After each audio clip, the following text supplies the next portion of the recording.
శ్రీ గురుభ్యో నమః. అధిక మాసం నడుస్తూ ఉన్నది. ఇది అత్యంత విశేషమైనటువంటి మాసము. అధికస్య అధిక ఫలము అని శాస్త్రం. అందులో కూడా రేపు భానుసప్తమి, ఆదివారము సప్తమి కలిసి వచ్చి ఒక గొప్ప పర్వదినంగా ఏర్పడినది. సాధారణంగానే ఆదివారము సప్తమి వస్తే గ్రహణంతో సమానమైనటువంటి ఫలితం వస్తుంది. అది కూడా అధిక మాసంలో వచ్చింది కాబట్టి మరింత విశేషమైన ఫలితం వస్తుంది. కాబట్టి రేపు అందరూ కూడా ఎట్లాంటి సమస్యతో బాధపడేవారైన, గ్రహదోషమైన, మానసికంగా కార్య సంబంధమైనటువంటి ఫలితాలు అడగకుండా కార్య విలంబనం జరుగుతూ ఉన్న, మొండి సమస్యలు బాధ పెడుతూ ఉన్న ఆదిత్య హృదయాన్ని రేపు పొద్దున్నే స్నానం చేసి ఆదిత్య హృదయాన్ని 3 సార్లు పారాయణ చేయాలి.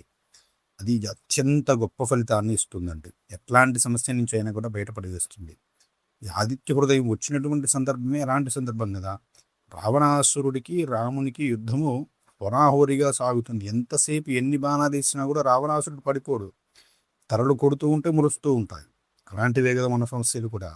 మనం పరిష్కరించుకుంటూ ఉంటే వస్తూ ఉంటాయి. చివరికి అగస్త్యుడు వచ్చి ఆ యొక్క ఆదిత్య హృదయాన్ని బోధిస్తే ఆచమనం చేసి రాముడు దాన్ని 3 సార్లు త్రిరాచమ్య అంటాడు. 3 సార్లు ఎదివాడు. అంతే.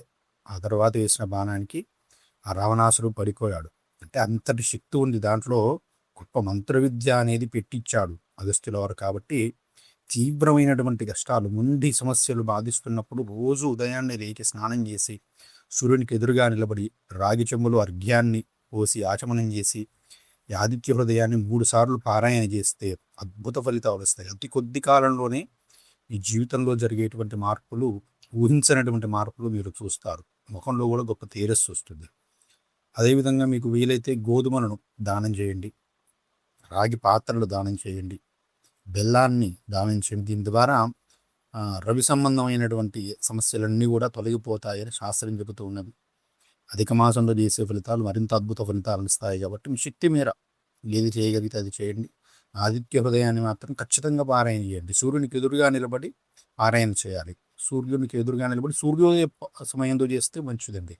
అది కూడా 5:30 ఆ సమయంలో చేస్తే మంచి ఫలితాలు వస్తాయి. సరే, శరీరం సహకరించగా ఆరోగ్యం కోసం చేసేవాడైతే సరే కాస్త పొద్దుపోయినా పర్వాలేదు చేయండి. కానీ మిగతా సమస్యలతో అవి చేసేవారైతే ఖచ్చితంగా ఆ యొక్క 5:30 ఆ సమయం కల్లా స్నానం చేసేసి సూర్యునికి ఎదురుగా నిలబడి చేయండి. అలభ్యమైనటువంటి యోగం ఇది. మరొక అలభ్య యోగం కూడా ఇదే వారంలో వచ్చిందండి. దాని గురించి మరొక వీడియోలో తెలియజేస్తాను. శ్రీమాత్రి స్వస్తి. జై శ్రీరామ్.